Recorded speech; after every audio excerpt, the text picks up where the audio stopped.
Lá vem ela. Olá, mulher maravilhosa, seja bem-vinda a mais um episódio do nosso curso online, o Lá Vem Elas. Eu me chamo Débora e hoje nós vamos falar sobre inteligência emocional. Mas antes de mais nada, nos siga nas nossas redes sociais e se inscreva no nosso canal para não perder nenhum conteúdo. Você já discutiu com alguém e depois se arrependeu? Ou até mesmo você já reagiu a determinada situação e depois percebeu que você poderia ter reagido melhor, poderia ter reagido de uma forma diferente? Ou até mesmo você já parou para refletir e percebeu que você precisa melhorar o seu relacionamento com as outras pessoas? Pois é, a inteligência emocional está diretamente relacionada a isso, a você saber identificar como você reagiria a determinadas situações, bem como também você saber quais são seus pontos fortes e os seus pontos fracos. Então, para que possamos combater uma emoção prejudicial, é fundamental que antes saibamos o que está por trás disso. E a gente sabe também que isso nem sempre é uma tarefa fácil. Então hoje você vai saber o que é a inteligência emocional e por que desenvolver essa habilidade. E para isso, eu convido agora a psicóloga Roberta Finamori para aprofundar mais no assunto. Então, se aconchegue porque lá vem elas. Olá, nós vamos falar então a respeito de inteligência emocional. Então, a inteligência emocional tem a ver com o nosso coeficiente emocional, que é responsável por 80 a 90% das nossas chances de sucesso, né? Em contrapartida, o QI, que é o coeficiente de inteligência, ele é responsável apenas por 10 a 20% das nossas chances de sucesso. Ele, às vezes, serve apenas para nivelar a gente diante aí, de alguns processos, por exemplo, em relação à entrada na universidade, ou algo nesse sentido. Diferente do coeficiente emocional, o QI é muito difícil da gente desenvolver. Então, quem tem um QI num número X, por exemplo, entre 90 a 110, que é o número normal, dificilmente a gente sai dessa média aí, desse número mediano, né? Agora, já o coeficiente emocional, ele é totalmente trabalhável e possível de desenvolver e de melhorar. Então, por isso que é muito importante a gente falar a respeito de inteligência emocional. Então, para o Daniel Goleman, que é um das principais referências quando se fala em inteligência emocional, até indico os livros dele, que são muito bons e fáceis de ler, ele define a inteligência emocional como a capacidade de identificar os nossos próprios sentimentos e dos outros e de nos motivarmos e gerirmos os impulsos dentro de nós e em nossos relacionamentos. Então, para ele, a inteligência emocional vai ter a ver com você conhecer as suas próprias emoções e, a partir disso, conseguir conhecer os sentimentos dos outros e de nos motivarmos, de conseguir gerir os nossos próprios impulsos e também de gerir os nossos relacionamentos, a forma como a gente se relaciona. Então, ele divide a inteligência emocional em 4 domínios, que seriam a autoconsciência, a autogestão, a empatia e a habilidade social.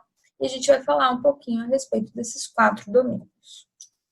A autoconsciência tem relação com aquela máxima do conhece-te a ti mesmo, né? De ser capaz de avaliar racionalmente os nossos pontos fortes e os nossos pontos fracos.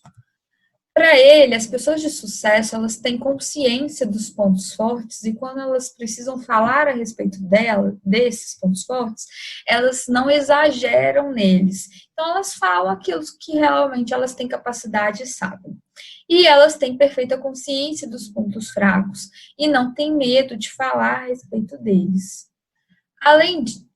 Em contrapartida, as pessoas medianas, elas tendem a exagerar os pontos fortes, então colocar suas habilidades muito acima do que elas têm e ignorar os pontos fracos. Acontece que eu só consigo trabalhar e melhorar, seja pontos fortes quanto pontos fracos, se eu tenho plena consciência de qual nível eu estou.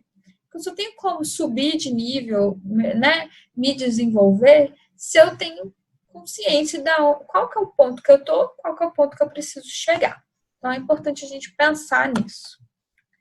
A autoconsciência, ela vai ter a ver também com os nossos valores e objetivos pessoais. É sempre importante a gente com a gente pensar a respeito de os meus objetivos, as minhas atitudes, as minhas decisões, elas estão alinhadas ao que eu acredito, aos meus valores, né? Ao que realmente é importante para mim enquanto valores morais, né? Porque são eles que nos guiam, são eles que guiam o que eu considero, como eu enxergo de certo e errado no mundo. E é preciso que as minhas decisões, as minhas ações estejam alinhados aos meus valores e aos meus objetivos pessoais.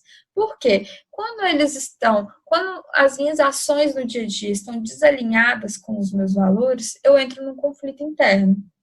E ao entrar num conflito interno, eu tenho grandes chances de adoecer, né? Daí vem todo o adoecimento mental, falando para esse lado, e tenho grande chance de me estressar muito, me colocar ali sempre nesse conflito. Então, é sempre importante a gente refletir os lugares que eu escolho para tentar um processo seletivo, a minha empresa, onde eu trabalho, esse ambiente, ele está alinhado com o que eu tenho de valores pessoais? Ele vai me ajudar a alcançar os meus objetivos pessoais?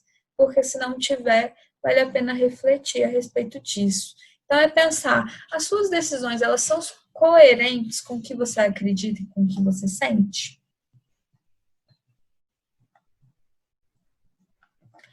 O segundo domínio, a autogestão, ele tem a ver, então, com saber gerir as emoções. Então, se eu conheço, né, se eu me conheço, se eu entendo como eu me sinto, como que funciona as minhas emoções diante das ações do dia a dia, eu consigo aprender a gerir elas, que é não deixar que essas emoções estraguem o meu dia. Então, um momento ruim é acabar com todo o meu dia, e também saber utilizar essas emoções no momento certo para que elas impulsionem o seu desempenho. Então, é saber usar, inclusive, emoções negativas, como a raiva, como uma forma de impulsionar e melhorar o seu desempenho, né? Nem sempre as emoções negativas, elas precisam ser algo que nos jogam para baixo. Então, é saber realmente utilizar isso a seu favor, saber colocar ali essas emoções para te colocar num funcionamento no melhor que você pode ser. E também para não colocar o foco, por exemplo, em algo ruim que aconteceu naquele dia e isso atrapalhar todo o seu dia.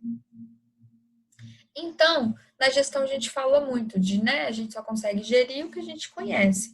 E isso também vale para as emoções. Por isso que é importante a gente entender como que essas emoções me atingem, seja positivamente ou negativamente. Quais situações que me deixam ansiosa, quais situações que me deixam triste, quais situações que me colocam eufórica, quais situações que me tiram o foco, porque aí eu consigo realmente fazer um planejamento do meu dia para que essas emoções não me atrapalhem. A autogestão também tem a ver com a gente conhecer os nossos inimigos internos, que são os sabotadores, né? Existem aí vários. Então, eu vou falar um pouquinho a respeito de alguns. Existe um teste gratuito que vocês podem fazer, só jogar no Google Inteligência Positiva, teste dos sabotadores, e vai ter o link para vocês fazerem. É legal conhecer porque os sabotadores diz muito de como a gente funciona e se comporta diante das situações do dia a dia. E a gente conhecer ajuda muito a gente a se atentar a esses comportamentos para a gente corrigir e melhorar o nosso desempenho. Então, pode ser o esquivo, né? Eu fugir de situações do dia a dia, principalmente aquelas mais difíceis. Tem o tipo prestativo, né? Que é aquela pessoa que ajuda muito os outros, fala muito sim, e às vezes se sobrecarrega, deixa de fazer as próprias coisas para ajudar o outro. Isso não é legal. O hipervigilante, que é aquela pessoa que está sempre com aquele pensamento na cabeça, nossa, tá bom demais para ser verdade, qualquer hora as coisas vão dar errado, eu que não estou vendo, mas alguma coisa tá errada, vai dar errado, olha, daqui a pouco acontece. O hiperrealizador, que é aquela pessoa que precisa estar ocupada o tempo todo para se sentir produtiva, né? E a gente sabe que produtividade não é estar ocupado o tempo todo, não é fazer muita coisa, e sim fazer melhor com menos tempo. O insistente, que é aquela pessoa que às vezes perde o time de parar, seja porque aquela atividade, aquela relação, aquela situação não vale mais, né? Não é boa, já era para ter desistido, ou para aquela pessoa que às vezes quer deixar a coisa perfeita demais e perfeição não existe. Então a gente tem que saber a hora de entregar ou de sair das situações. O vítima, né? O tipo vítima, que sempre se coloca como vítima das situações, as coisas dão errado, que é culpa dele, ele que é azarado, né? As coisas sempre só dão errado com ele. O hiperracional, que é aquela pessoa que racionaliza demais diante das situações, então vai pensar em todos os pontos, vai realmente assim refletir sobre tudo, e isso às vezes é ruim, porque você perde muito tempo analisando coisas e você também às vezes corre o risco de desconsiderar suas próprias emoções e sentimentos e dos outros também. O inquieto, que é aquela pessoa que está sempre começando coisas novas, novos projetos, faz muita coisa, mas acaba tendo dificuldade de finalizar.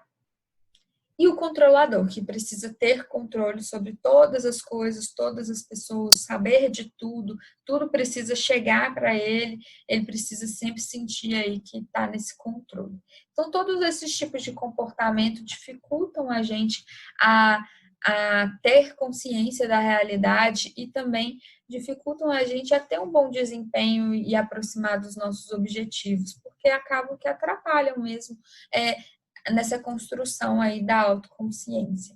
Então, é preciso aprender a gerir nesse sentido o que a gente faz para nos sabotar. E aí, faça um teste para vocês conseguirem identificar os seus, entender quais os tipos de comportamento que mais incomodam vocês, porque quando a gente tem consciência, a gente geralmente sabe que, por exemplo, a gente está procrastinando, ou a gente não finaliza as coisas que a gente começa, e a gente se sente mal a respeito disso. Então, é importante a gente ter consciência, conhecimento a respeito de como eu me comporto, para que eu possa trabalhar em cima disso. E na autogestão também é importante a gente entender a respeito dos inimigos externos, que são as situações que estão fora de nós, que a gente, na maioria das vezes, não consegue controlar. E aí é importante a gente sempre ter em mente que não tem como a gente eliminar os estressores. Quando a gente elimina um problema, logo vai surgir o outro. Se hoje a gente senta aqui em roda e todo mundo começa a falar sobre os problemas que está passando, se a gente reunir daqui 5 anos, provavelmente todo mundo vai ter um problema para relatar e provavelmente não vão ser os mesmos, né? Mas sim, a gente vai ter problemas para relatar da mesma forma. Então, a gente sempre está vivendo coisas que a gente considera enquanto problemas, enquanto estressores. E a gente não tem como acabar com isso, faz parte da vida. O que a gente pode fazer é aprender a como eu passo por isso de uma forma mais leve, de como eu passo por isso de uma forma a realmente melhorar, né, a resolver as situações, não esperando que as coisas vão sempre ser um mar de rosas, entendendo que faz parte da vida. O terceiro domínio é a empatia. E a empatia não é eu me colocar no lugar do outro, não é como eu me colocar no lugar do outro. Quando eu assumo o lugar do outro, eu assumo o lugar do outro com as minhas visões, com a minha forma de ver o mundo, de interpretar situações. Eu preciso compreender que o outro é o outro, que o outro tem outras reações, outras interpretações, outros sentimentos diante das situações. E aprender a respeitar isso, respeitar que o outro é diferente de mim e que ele vai normalmente frustrar as minhas expectativas, que ele não vai reagir da forma que eu acho que talvez seja a melhor, que ele nem sempre vai agir da forma que eu espero, e eu preciso compreender o porquê dele agir daquela forma para que eu consiga realmente ajudar ele, se ele pedir minha ajuda. E aí é isso, né? A maioria dos nossos sofrimentos, ele tem a ver com a nossa interpretação, de como que a gente interpreta as ações do outro, como a gente interpreta o que o outro fala, como a gente interpreta o que a gente vê das situações. Então, às vezes, algumas coisas acontecem e a gente já tira as nossas próprias conclusões sem entender o que de fato aconteceu, sem entender os fatos. E aí é muito importante a gente aprender realmente a se ater a fatos, né? Para a gente conseguir separar o que é nosso julgamento do que é real.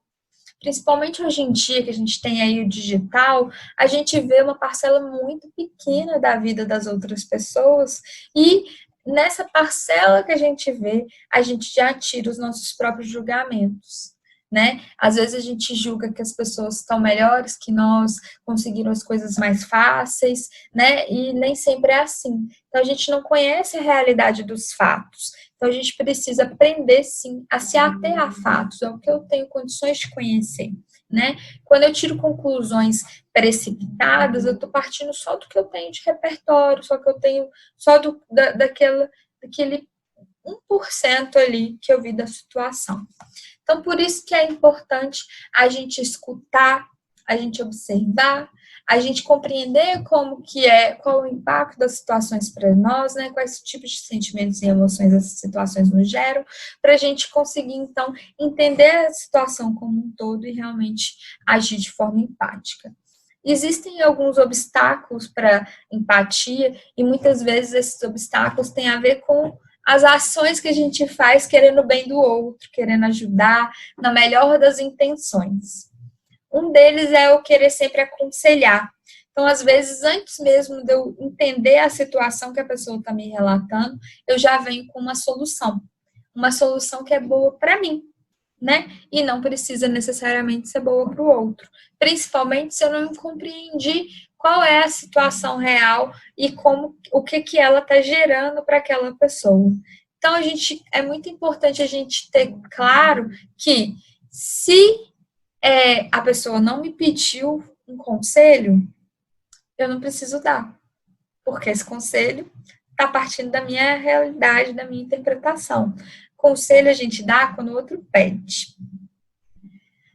Além disso, a gente precisa ter cuidado com a competição, que é sempre colocar um problema maior do que aquele que a outra pessoa está me relatando, para fazer ela se sentir melhor. Por quê? Eu coloco ali, nossa, tudo bem, isso é um problema, mas pensa em fulano que está com um problema muito maior e está ali trabalhando, indo na aula, fazendo as coisas dele. Então, não sente mal, as coisas vão se resolver. Tem gente com um problema muito maior que o seu. Quando eu falo isso, eu estou desconsiderando o sentimento dele, porque não quer dizer que ter problemas maiores que o meu, eu não possa sentir em relação àquele problema, eu não posso considerar que aquilo é um problema na minha vida naquele momento, né? A gente precisa entender, sim, que eu tenho o direito de sofrer, mesmo que tenha outras pessoas sofrendo mais que eu, né?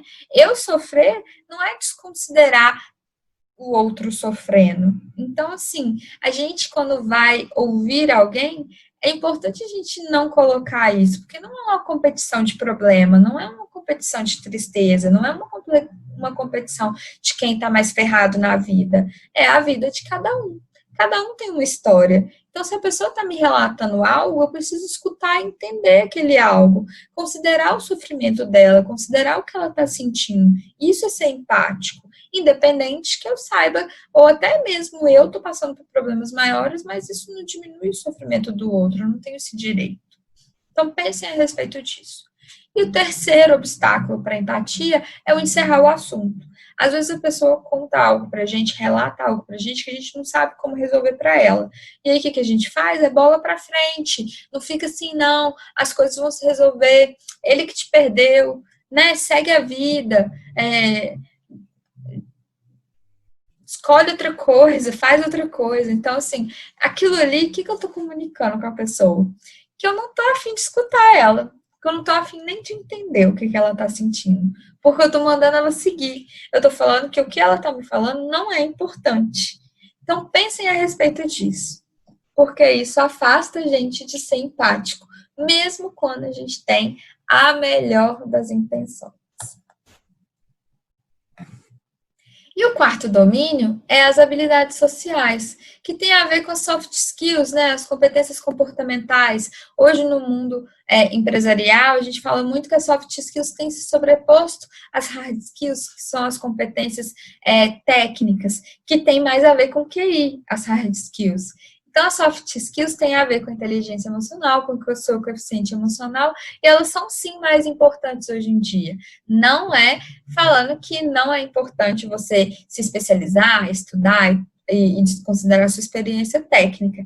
É que não adianta nada ser um ótimo profissional técnico e não ter um bom comportamental. 91% das pessoas contratadas por questões técnicas, elas são demitidas por questões comportamentais. Numa empresa, na faculdade, é muito mais fácil a gente aprender a parte técnica do que realmente se desenvolver na parte comportamental enquanto pessoa.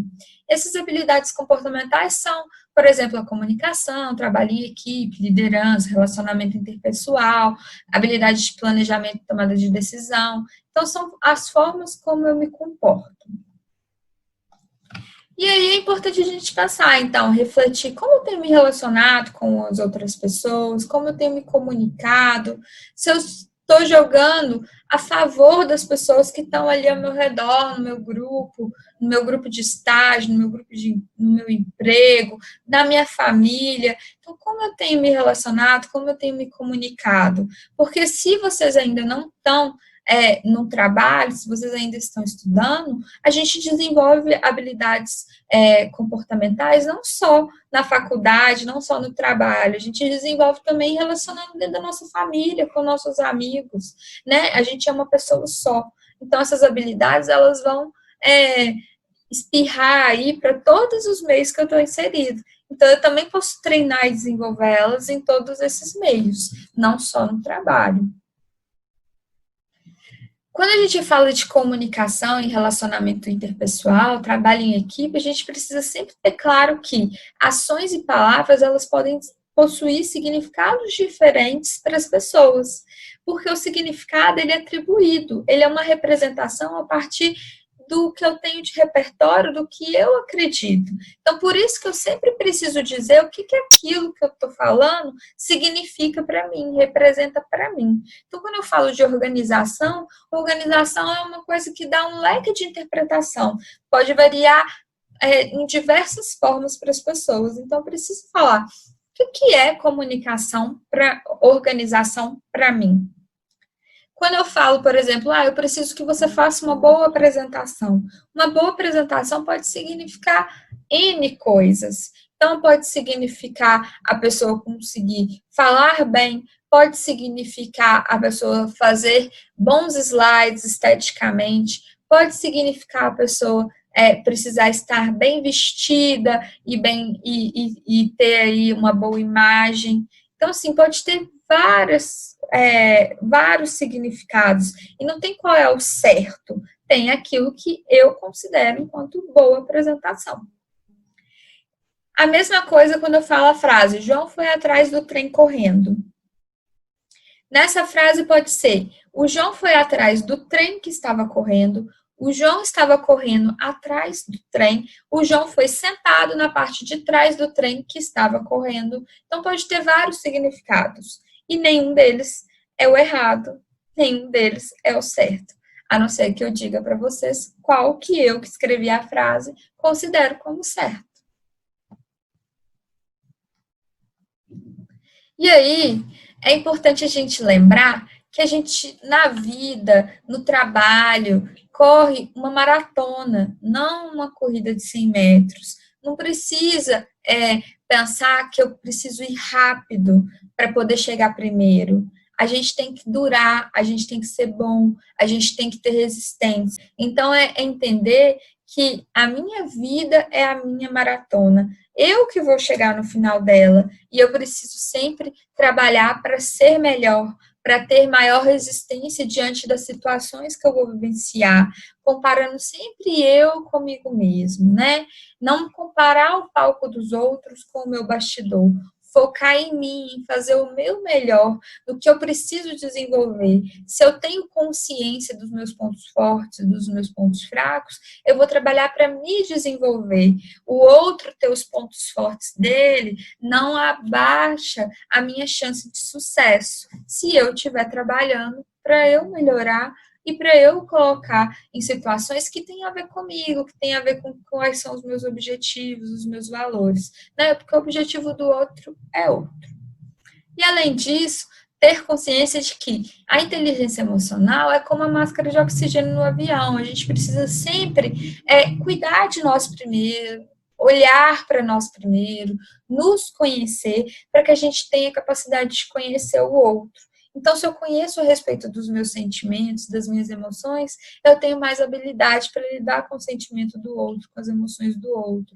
Se eu sei gerir bem as minhas emoções, eu consigo gerir também as situações que envolvem outras pessoas. Então, é sempre importante pensar que a gente precisa, sim, trabalhar primeiro a gente, para depois a gente se relacionar com outras pessoas, para depois a gente realmente entender o outro, né?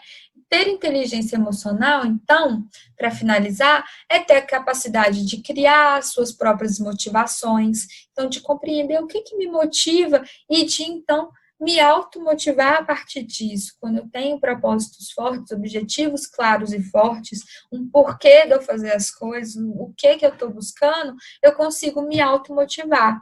É persistir um objetivo, apesar das dificuldades, porque as dificuldades, elas são inerentes na vida, elas vão acontecer, então eu preciso aprender a persistir, mesmo quando eu esbarro com elas.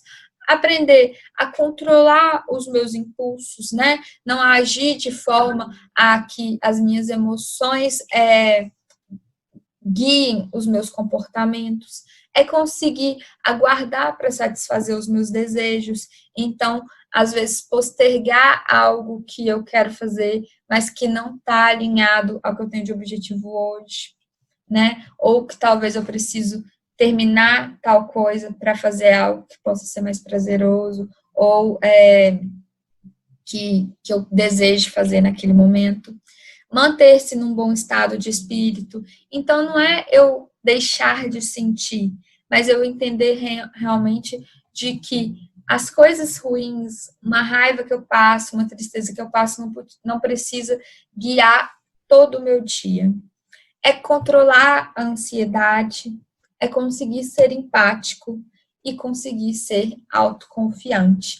A partir do momento que eu me conheço e que eu sei quem eu sou, quais são os meus pontos fortes, meus pontos fracos, eu desenvolvo, então, minha autoconfiança. Então, é isso. Trabalhem a inteligência emocional, pensem, se observem, anotem as situações que vocês vivenciam, que tem um impacto maior aí para vocês, né?